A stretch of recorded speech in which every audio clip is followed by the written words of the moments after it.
am telling you right now, if you're in management, if you're in a leadership position and your phone is ringing off the hook all day, every freaking day, with people trying to pull on you to help solve stuff, you are doing it wrong. Companies growing at just somewhere between 20 to 40% year over year without system upgrades are 2 to 3 times more likely to experience cash volatility. But whatever problems you're tolerating right now, the fixes need to go in now.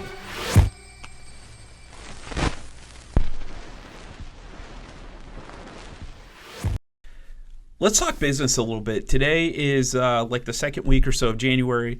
You might be watching us later in the year, and this episode will be applicable to you later in the year too. But one of the things I'm thinking about is this time of year, people are planning. Let's say you grew last year, and or maybe it was a little bit stagnant last year or something, right? But the plan this year is to grow, and so you're doing all these things, shaping plans, putting things in place, getting your hires in line, cash in line, whatever it is, so you can get ready to grow this year. And I hope that's what you're planning on doing. I hope you're not planning on going backwards this year. I'm going to focus on growth in this podcast episode. But if I need to do one that tells you like, hey, don't plan to go backwards, like let's actually reverse that or whatever, you can comment or something, and maybe I'll make that podcast episode too. But let's burn the ships or whatever and go forward. But maybe, have you ever had this happen? So this is what this episode is about, where maybe you grew last year or something, and by whatever percentage, 30, 40, 50, 100%, whatever the number is, and you plan to grow the next year. So you start in your growth plans, things are going, all that kind of stuff, but you get to like June, maybe July, somewhere later in the year, and then it feels like all hell is broken loose. Fires are everywhere. You go to bed with your firefighter outfit on. You're just getting hammered by fires everywhere, right? Have you ever experienced that before? Well, if that's it, and you experience that, whether that's last year or some other years or whatever, right? This episode is for you, because I want to try and help you this year not have to deal with stuff like that. Really what's happening is you are violating one of 3, or a combination of 3, or all 3 fundamental basic rules of scale. And I want to show you those 3 rules, and if you get those right, you can turn some of this chaotic growth into sustainable momentum and actually accelerate your growth rather than having your growth fight against you. So what I'm going to show you today is not like theoretical. This is not some concept that's some business school thing or something like that. This is real life. This is what we deal with in working with pest control businesses. It's the same thing that I've dealt with as well, like as I've worked to work and scale a business too. Okay, so the first law is out of 3, so we want to keep this easy for you. The first law is that growth always exposes weak systems. Growth always exposes weak systems. Growth doesn't create problems. What it does is it reveals the problems that you are already tolerating. And what's great about this is that most, whether you're in management, whether you're in a director position or regional VP position or VP position or president position, chair, founder, whatever level your business is at, most of the time, if you take time to extrapolate out and think about like what breaks at what level, you can actually figure that out. Now, most of the time, we might not want to do that work, or maybe it's never occurred to us to think that far out or think that far ahead. But whatever problems you're tolerating right now, the fixes need to go in now. It's January, fixes go now. If you're watching us later in the year, if it's so late in the year, fixes go in now so that you can, create acceleration into the next year. So this is applicable no matter what time of year you're watching, but the things need to go in now. Let me give you guys some stats, okay? Companies growing at just somewhere between 20 to 40% year over year without system upgrades are 2 to 3 times more likely to experience cash volatility. Now, you guys have heard before that it's not revenue that kills business. It's not lack of demand for a product that kills business. It's cash flow that kills business. You've got more cash going out than you've got coming in. That starts to stretch. It gets harder to pay vendors. It gets really hard to pay payroll. And then all of a sudden, everything starts to collapse. Or your initiatives your growth initiatives that you wanted to pursue, you don't have the ability to invest in that because you are cash poor or you're burning cash, right? And that's just with 20 to 40% year over year growth without system upgrades. Let me give you another one. Operational inefficiencies quietly consume 15 to 30% of revenue in service businesses that scale too fast. Now, there is this concept about scaling too fast. Oh, you don't want to scale too fast. And I'm not about that at all. I think that's complete BS. I think it's excuses that people make. I've worked with some very, very high-level entrepreneurs and some very, very high-level businesses that consistently are able to start businesses and go from zero to $50 million plus in 3 years or less and do it in a way that's very sustainable and that's rock solid. The problem is with the system. If you try to outpace the scale of your revenue beyond your systems, then yes, you are scaling too fast. You've got to scale both with efficiency at the same time. So oftentimes what guys don't realize is that systems, let's think about this on the pest control side. Systems that work at, let's say, 300 stops fail mathematically. This is just math. It's all formulaic at 500 plus stops. The system, you're stretching the system, stretching it, and then it breaks, right? When systems fail, whoever's in charge, management, owner, or whatever, become the system. It's kind of like that rule that's if you don't have an assistant who's helping you with something, you are an assistant. There's no in between there. Well, same thing. When the systems fail, you become the system. That's the reason why you're firefighting all the time, because all this junk lives in your head, right? And the people downline actually need to be executing on these things. And the system should sustain it. The system should be the hero. But instead, you're going out looking for heroes, looking for superheroes, trying to hire superheroes, do all that kind of stuff. And here's what you'll find when you do that, because you probably have a rock star guy that's working for you. Have a couple of them that's working for you right now. Or maybe you're a founder or something and you're going all I need to do is just hire more of me. If I could just find more of me, blah, blah, blah. Guess what? All of you are starting their own business. All of you are somewhere else, right?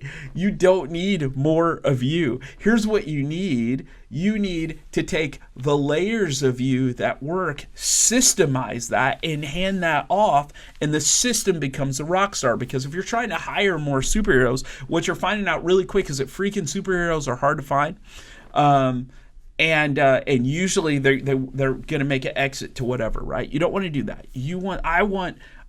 My general rule is if someone can function at 80%, 80% of my capacity in whatever role it is, or exceed that, and my hope is that they exceed it, that's good enough. The system should make up the slack, and that's really what you're doing. The system's failing, and that's what keeps you.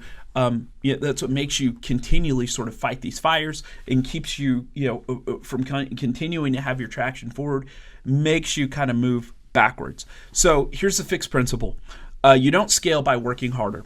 You scale by removing decision making from people that shouldn't be making the decision. I'm going to say that again. You don't fix the scale problem by working harder, by more work, by more hours in. Oh, I don't feel like there's enough hours in the day. That's because you don't fix it by more hours. You fix it by removing decision making from people that shouldn't be making decisions. You don't have to make all these extra decisions if the system is making the decision for you. Then it becomes, in programming, it's called Boolean logic. If then, if this happens, then I do this. If this happens, then I do this. The system fixes that problem. Let me give you guys some facts here, some more stats inside of this fix. Businesses that document core execution systems reduce management or owner interpretations of things by 60 to 80%. I am telling you right now, if you're in management, if you're in a leadership position and your phone is ringing off the hook all day, every freaking day with people trying to pull on you to help solve stuff, you are doing it wrong. I'm going to say that again. If your phone's ringing off the hook and you're running stuff, you're doing it wrong. Your system's not doing the work. You are the system. Your people are coming to you for interpretation on the system that should be built. Let's fix that. That's all I want to do is help you guys live a great life. Because you can't live a great life if your phone is ringing all the time. You can't be present in the moment if your phone is ringing all the time. Here's another stat. Businesses that document core execution systems also reduce rework and callbacks by 30 to 50%. So it's like your guys are going back to do all this work and it's costing you all this money. It's really frustrating and blah, blah, blah. It's because there's a problem with the system. That's it. Pretty simple. Problem with the system. Each undocumented process adds hidden labor cost equal to 1 to 2 hours per employee per week. Some of you guys are managing really big teams. Think about how much that's costing you. And don't just think about how much that's costing you in terms of like whether you do weigh it in company hourly rate or you weigh it in like employee hourly rate. That doesn't matter. Think about that in lost opportunity costs. What could you be going after if you improve that operational efficiency? So most guys in management, most owners don't realize that they're paying for chaos every single payroll cycle. That's what they're paying for. Without the systems, you're actually paying for and promoting chaos. So here's what actually works. You want to lock in your non-negotiables, right? Not micromanagement. Your routing rules, service and execution standards, your escalation paths. At what point do I want to actually get involved? Otherwise, systemize the rest of it downline, right? And build systems that answer questions like, what happens every time? Who decides what? What does done right actually look like? Systems don't slow growth, they stop growth from breaking things. Systems don't slow your growth down, they stop your growth from breaking things because growth is an all-consuming freaking man-eating monster. That's what it's gonna do, man. It eats it all. It's like how much I'm kind of this nerdy comic booky guy or whatever, right? So I love all those Marvel movies. And in one of the movies, they asked the character Thanos, the bad guy in there, like one of the Avengers movies, they're like, did you obtain your goal or whatever, right? And he's like, yeah, I did. And they're like, what did it cost? And he just shakes his head and he's like, man, everything. Like it cost everything. Well, growth, that's the price of growth. The price of growth is it will eat freaking everything. You don't want it to eat your life. How many guys do you know that are in leadership roles that freaking wreck their life trying to grow stuff? A million of them, right? Where it's like, man, family life's a mess, or life with kids are a mess, or all this other stuff that can't be present in the moment, like all sorts of stuff or whatever, right? Don't have great relationships. It's lonely at the top. That's the reason why that stupid statement exists. It's not lonely at the top because it's lonely at the top. Like growth doesn't require it to be lonely at the top, but it does if it requires 100% of your time, right? That's a problem. If it requires 100% of your time, your systems aren't in place. Let's fix that. So scaling law number 1 is a growth reveals weak systems. Let's fix that, okay? One last thing about documenting those. You've got more tools to do that than you ever have before. AI is amazing at that. It's like, man, you can sit there with, whether it's chat or whatever it is, you sit there with it and you just be like, interview me one question at a time. I'm trying to fix this problem. I want to develop an SOP for it. Or whatever, right? Don't get in this mindset where you're like, I got to do all of it myself. It's like, man, I love it. I do this myself. It's like I'll have admins actually sit alongside guys, if it's not me, where that process is in their head and actually document, right? There's a great AI recorder out there called Plod. You can actually just record it, boom, record the screen, do whatever you do, right? But it's like, get that SOP out there. You can have AI actually spit out what the SOP looks like. You can refine. There's all sorts of tools you have now, especially you younger guys, man. Like I'm in my 40s now, and I wish I had the freaking tools that you guys have. So it's like leverage those tools now, and I'm telling you, man, it makes the whole thing easier. But I'm telling you, your life is going to be a mess if you're trying to grow something and scale something, and the perspective that you're looking at the thing through is if you want something done right, you got to do it yourself. That's a mess, man. That's not going to work. Okay. Law number 2, culture. People don't quit jobs; they quit environments. People don't quit jobs; they quit environments. So every business already has a culture. If you're in a business environment, there is a culture there, period. The culture always comes down from whoever's leading it. The question is, have you intentionally thought about and looked to shape the culture, Or has it been unintentional? You show up and do your work, everybody else shows up and does their work, right? And it's this accidental culture. Let me give you guys some stats here. Pest control turnover averages somewhere around 30 to 40% annually. Man, I'm having trouble finding good people. It's like finding good people is only part of the problem. What if you kept the people that you have that are good and they weren't rotating out the doors? And so all that experience and all the training and all the other things are not rotating out the doors. You keep those guys and you build on that. That's how you build momentum year over year, okay? Here's another stat. Replacing one experienced tech costs somewhere between $15,000 and $25,000. Well, no wonder oftentimes we're bleeding cash. We're working hard to add revenue on one side, but it's a revolving door and it's just shooting right out the backside. When 40% of it is being lost at $15,000 to $25,000 in lost opportunity, and how much we invested in them, and it's right out the door, man, that's an issue. Here's another stat. Most techs quit between 9 and 18 months at that mark, not early. You're pouring into it. Expectations. Man, year 2, think about what we could see, blah, blah, blah. Midway through year 2, they're gone. Oh, dude. No wonder you feel like you're fighting fires while you're trying to grow, right? Hopefully, man, does this make sense? Like, does this resonate with some of you guys and what you guys are experiencing? Please feel free to comment too, or message us or whatever, right? If it does, because that helps us know, even more stuff like this to bake and what we can zoom in on here. But I really hope this is helping you guys kind of see some stuff and help you get out ahead of stuff, okay? So here's how you fix that. You fix that by a culture or an environment that retains people. Retention isn't about perks. It's about predictability, fairness, and leadership consistency. It's about predictability, fairness, and leadership consistency. One of the things that I tell guys all the time, and the people that come into this organization understand this as well, is that there's only really 2 ways that you can build a company. You can run a company. You either run it off numbers or you run it off politics. There's really not another way to do that, right? Politics is incredibly inconsistent. It's really frustrating for people. They see people get promoted that shouldn't be promoted because they were in this place at this time with this guy and blah, blah, blah, and his buddy and all this other junk or whatever, right? And so your guys who want to perform, your guys that want to go crush it are very, very much uninspired to go crush it. Politics has a way of sort of protecting itself is what it is. So people with the same mindset sort of congregate together. They protect that basically. And so the guys that want to actually perform and crush it, those guys are out the door and they're going somewhere where somebody actually respects them wanting to crush it, right? Or you can run it by the numbers with clear expectations, right? Now, that doesn't mean that people are numbers. You still treat people like people. You still honor people. You still respect them. You do all those things or whatever, right? But there's really clear and consistent expectations created when the numbers are there because they're able to say, I either crushed my numbers or I didn't. I'm either meeting standard or I'm not. I'm either beating standard or I'm not. Let me give you guys some facts. Employees are 3 times more likely to stay in environments that have clear expectations, consistent enforcement, and fair routing and workload.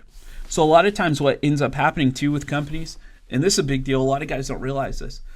Some of you guys in sales know this too, right? You go year over year and it's like, for some reason, that growth projection is never going to go down. Your quota never goes down. It always goes up, right? It's like, well, my territory didn't increase. Where's the extra going to come from? And I'm not saying that we shouldn't target growth every year, but what I'm saying is that man, if you're in the management side, stop squeezing your people for better production. Set a number that's the number where they're crushing it, right? Make that the metric, and then go hire somebody else as people start beating that metric. That way they can have freaking great lives too, right? So companies who define performance standard see a 40 to 60% lower turnover. 40 to 60% lower turnover rate. I hear this complaint so much in service industry and in pest control. It's so hard to find good people. It's because the culture is eating your good people alive. No one else might tell you that truth. I'm telling you, you're hearing the truth from me right now. Your culture will eat those good performers alive, and it's going to be hard to retain people and hard to find good people, right? Here's a great part too, is that really great people also attract great people in. They've got great friends, they've got other people. So if they're beaming and excited about doing what they're doing for you because the culture is awesome, then they're going to be like, dude, like their friends can be complaining to them like, oh, my job sucks. This happened. And they're going to be like, my job done. Here's what happened. Like, this was actually pretty cool. And then that person's going to be like, dude, I want to come work over there. Like, that sounds awesome, right? And they're going to pull in quality people, right? So people can tolerate hard work. What they can't tolerate is uncertainty. That's the thing that really hurts, okay? Here's what actually works. You want to standardize. Standardize what a good day looks like. Standardize what a bad day is, what the bad day triggers are, and how problems are handled. Standardize that. And then you want to eliminate politics, like rule by mood kind of leadership. You want to eliminate favoritism and eliminate firefighting culture, where it's like you are proactive rather than reactive, okay? So when people on your team know what to expect, they stop looking for exits. People hate uncertainty. This is the reason why change, think about this. We all know this stat, that change is one of the hardest freaking things that people don't like. The reason why they don't like it, the reason why it's one of the hardest things is because it creates uncertainty. Most of what you think about, what you're anxious about, think about this. It's not a situation that's already happening. It's what could happen with that situation, right? It's the uncertainty that messes with people. So if you have a culture that creates and fosters uncertainty, of course people want to leave, right? It's like, duh, when you think about it. So hopefully that's eye-opening for you. That is law number 2, that people don't quit jobs, they quit environments. And law number 3 is that new sales don't fix poor retention. I'll say that another way. New sales don't fix poor customer retention. Okay, sales growth hides retention problems. It doesn't solve them. So oftentimes what we're doing is we're basically sort of stacking these boxes or whatever when boxes are burning on the bottom. Well, it's like eventually that's going to collapse in. It's going to cause a problem, and we're not going to have sustainable growth. Let me give you guys some facts. 5% retention increase, a 5% retention increase is a 25 to 95% profit increase. And you guys know this, that business is all about margin. Now if you're not into business and haven't really thought about it, like you're chasing the big revenue number. That's what you're thinking about all the time, is a big revenue number. But those of you guys who are business guys know this, that like it doesn't freaking matter how much you sell. What matters is how much you keep of what you sell.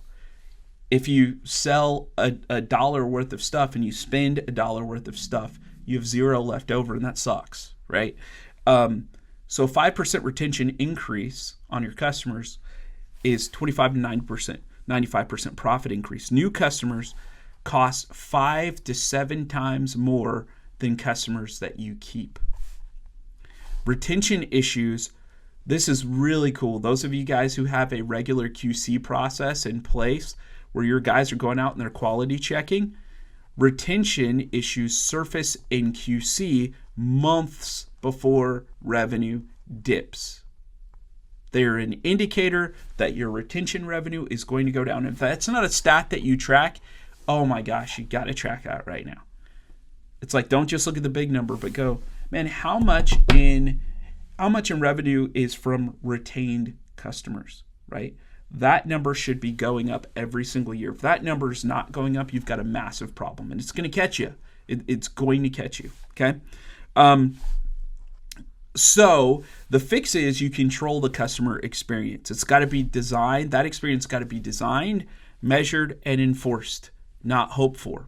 Designed, measured, and enforced. One of my favorite statements is to inspect what you expect, right? You've got to inspect it. You've got to have clear communication on what you expect, and then you've got to inspect that thing. Let me give you guys some more facts. Companies with formal QC systems, they see 50% fewer cancellations, and the ones that inspect those systems see even less cancellations. And then there's a 2 to 3 times higher lifetime value. In fact, if you're a founder and you're looking to sell your business at some point, one of the things that PE is going to look at as they're coming to, or if you're selling a PE or you're selling to another business, one of the things that anybody worth their salt is going to look at is they're going to look at LTV. What's the lifetime value? What's the retention look like on your customers? Huge deal, because they know that is where the majority of profit is. Customer churn is caused by inconsistency, missed expectations, and a lack of communication. A lot of times you guys think it's a price. You're going around in the market competing on price. Everybody's competing on the same price or similar price for ant work or termite work or whatever the heck it is, right? But the problem, customers that are good customers, like your bad customers, are the ones that are price focused. You guys know this too, right? The guys that want the cheapest price usually have the highest demands, right? They complain the most and they cause you the most headaches. Like, I love it. There was an interview with a business guy, and he actually talked about 2 different ways to make money. But one of the ways he called it, and I love this term, headache money. He actually said, y'all can keep y'all headache money. It was funny. He was like an urban guy that was in business, made hundreds of millions of dollars. But that's headache money. Those at that low dollar price. Great customers expect consistent experience. They expect that expectations are met or exceeded, and they expect regular communication. If you do that well, you don't have to play the freaking price game when you're competing. You just go out there and you do what you do, provide great value, and people will flock to you. So if you build that, they will come. It's not just if you build it, I start a company and they'll come. But if you build that experience for customers, they will come. Customers leave when trust erodes, not when invoices increase. Okay, so here's what actually works. QC as a leading indicator, not as some kind of compliance task. A lot of you guys are kind of doing that from like a technical standpoint, like all that kind of stuff, or whatever. Want to stay away from like running afoul of like regulators. Don't think about that. Think about it like kind of like a growth accelerator, or a leading indicator. Okay, look at it as early warning signs. Man, QC is dipping. Our revenue's about to follow it. Let's actually get in there and actually fix that.